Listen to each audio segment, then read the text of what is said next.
Assalamualaikum warahmatullahi wabarakatuh. Perkenalkan, nama saya Nindya Widyastri dengan NIM 225790002 dari Prodi Perdagangan Internasional. Nah, kali ini saya akan membahas materi mengenai permasalahan hukum dalam sistem konsinyasi dan cara penyelesaiannya. Kita masuk dalam pendahuluan, yaitu sistem konsinyasi merupakan salah satu metode penjualan yang banyak digunakan dalam dunia perdagangan. Nah, dalam sistem ini pemilik barang konsinyur mengirim barang ke pihak ketiga, yaitu konsinyi, untuk dijual, di mana konsinyi hanya membayar barang yang berhasil terjual. Nah, model ini memberikan fleksibilitas bagi konsinyur untuk mendistribusikan produk mereka tanpa harus menjual langsung ke konsumen akhir, serta memberikan kesempatan kepada konsinyi untuk memperluas portofolio produk mereka tanpa harus mengeluarkan modal besar untuk persediaan barang. Nah, meskipun sistem konsinyasi memiliki banyak manfaat seperti mengurangi resiko persediaan bagi konsinyi dan membantu konsinyur dalam mencapai pasar yang lebih luas, terdapat berbagai permasalahan hukum yang sering terjadi. Nah, permasalahan ini biasa berasal dari berbagai aspek, mulai dari status kepemilikan barang hingga perselisihan mengenai pembagian keuntungan dan pengelolaan barang. Nah, oleh karena itu penting untuk memahami dan mengatasi potensi permasalahan hukum yang mungkin timbul dalam sistem konsinyasi. Nah, materi ini akan membahas permasalahan hukum yang sering timbul dalam sistem konsinyasi dan menawarkan beberapa cara penyelesaiannya. Nah, fokus utama akan diberikan pada pengaturan kontrak yang jelas, penyusunan jaminan hukum, penggunaan asuransi, pemantauan dan laporan berkala, serta penyelesaian sengketa melalui arbitras. Dengan memahami dan mengimplementasikan langkah-langkah ini, diharapkan semua pihak yang terlibat dalam konsinyasi dapat menghindari konflik dan menjalankan bisnis secara efisien dan aman. Kita masuk pada pembahasan pertama, yaitu permasalahan hukum dalam sistem konsinyasi. Yang pertama ada status kepemilikan barang. Nah, dalam sistem konsinyasi, barang tetap menjadi milik konsinyur hingga terjual oleh konsinyi. Nah, namun masalah muncul ketika konsinyi mengalami kebangkrutan atau kesulitan keuangan.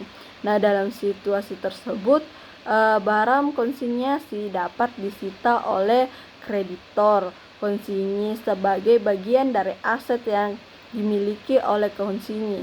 Nah, meskipun kepemilikannya masih di tangan konsinyur, hal ini menimbulkan permasalahan hukum yang rumit karena konsinyur harus membuktikan kepemilikan barang untuk mencegah penyitaan. Yang kedua ada pembayaran dan keuntungan. Konsinyi memiliki kewajiban untuk menjual barang dan memberikan laporan penjualan serta pembayaran kepada konsinyur sesuai dengan kesepakatan. Namun, sering terjadi perselisihan terkait jumlah barang yang terjual, waktu pembayaran, dan besaran keuntungan yang seharusnya diterima oleh konsinyur. Nah, misalnya konsinyi mungkin melaporkan penjualan yang lebih rendah dari yang sebenarnya atau menunda pembayaran keuntungan kepada konsinyur. Nah, hal ini dapat menimbulkan konflik dan membutuhkan intervensi hukum untuk penyelesaian. Yang ketiga ada pengelolaan dan penyimpanan barang. Nah, selama konsinyii bertanggung jawab atas penyimpanan dan pengelolaan barang. Jika barang tersebut mengalami kerusakan, hilang, dicuri, seringkali terjadi sengketa mengenai siapa yang harus menanggung kerugian tersebut. Nah, konsinyur mungkin menuntut konsinyi atas kelalaian atau pelanggaran kontrak. Sedangkan konsinyi mungkin mengklaim bahwa kerusakan atau kehilangan tersebut di luar kendali mereka. Nah, perselisihan ini memerlukan penegakan hukum untuk menentukan tanggung jawab masing-masing pihak. Nah, yang keempat ada ketidaksepakatan kontrak. Nah, konsinyasi harus disusun dengan jelas dan rinci untuk menghindari ketidaksepakatan. Namun dalam praktiknya sering terjadi ketidaksepakatan mengenai isi kontrak. Nah, seperti persyaratan pengembalian barang yang tidak terjual, hak dan kewajiban masing-masing pihak, serta mekanisme penyelesaian perselisihan. Ketidakjelasan dalam kontrak dapat menimbulkan interpretasi yang berbeda-beda dan menyebabkan konflik hukum. Nah, oleh karena itu penting bagi kedua belah pihak untuk memastikan bahwa kontrak konsinyasi mencangkup semua aspek penting dan dipahami dengan baik sebelum penandatanganan. Pembahasan selanjutnya yaitu cara menyelesaikan permasalahan hukum. Yang pertama ada pengaturan kontrak yang jelas.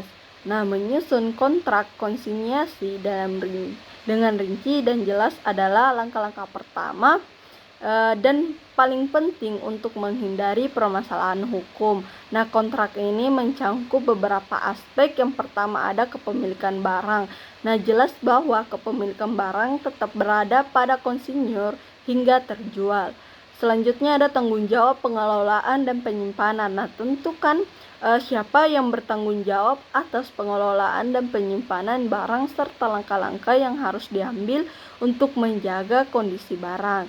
Selanjutnya ada pembagian keuntungan. Nah, definisi cara pembagian keuntungan dari penjualan termasuk kapan dan bagaimana pembayaran harus dilakukan. Selanjutnya ada laporan penjualan. Nah, tetapkan frekuensi dan format laporan penjualan yang harus diberikan oleh konsinyi kepada konsinyur.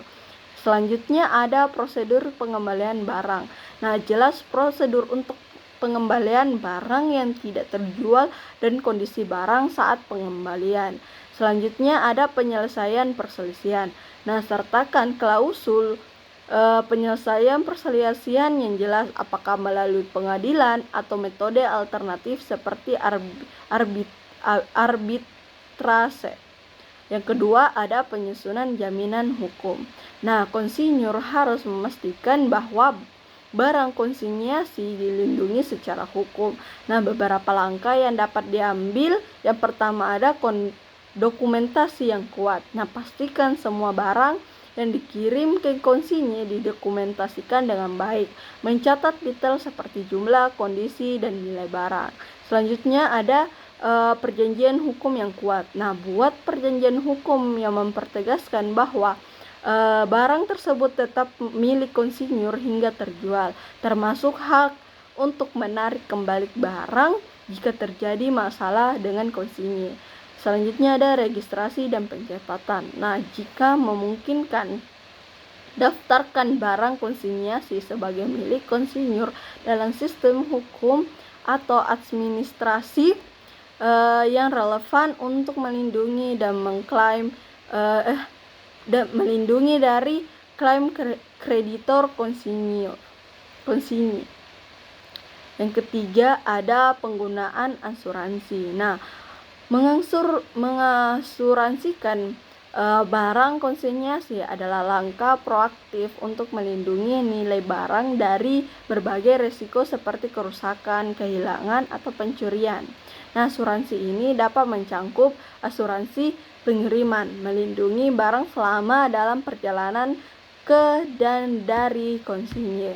Selanjutnya ada asuransi penyimpanan. Nah, melindungi barang selama disimpan oleh konsinyur. Selanjutnya ada asuransi tanggung jawab. Nah, melindungi konsinyur dan konsinyur dari klaim pihak ketiga yang mungkin timbul terkait dengan barang konsinyasi. Yang keempat ada pemantauan dan laporan berkala. Nah, konsinyur harus memberikan laporan penjualan dan kondisi barang secara berkala kepada konsinyur untuk memastikan transparansi dan kejujuran dalam transaksi. Nah, langkah-langkah ini dapat mencangkup yang pertama ada laporan penjualan. Nah, menetapkan jadwal laporan penjualan misalnya mingguan atau bulanan yang mencangkup jumlah barang yang terjual, harga jual, dan pembayaran yang diterima.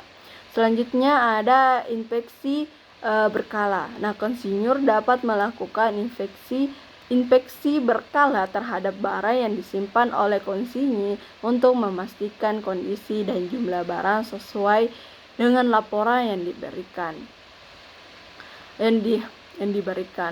Selanjutnya ada sistem pelacakan. Nah, menggunakan sistem pelacakan digital untuk memonitor pergerakan dan status barang konsinyasi secara real time. Yang kelima ada penyelesaian sengketa melalui arbitrase adalah metode penyelesaian sengketa yang lebih cepat dan kurang formal dibandingkan proses pengadilan. Nah, serta dapat membantu menjaga hubungan baik antara konsinyur dan konsinyir.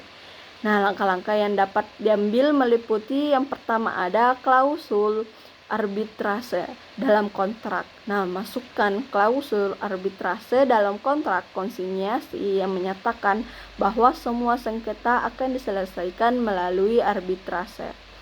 Selanjutnya ada pemilihan arbitrator. Nah, sepakati mekanisme pemilihan arbitrator yang independen dan pengalaman dalam menangani sengketa komersial. Selanjutnya ada proses arbitrase yang jelas. Tentukan proses arbitrase yang diikuti termasuk tempat, bahasa, dan aturan yang akan diterapkan.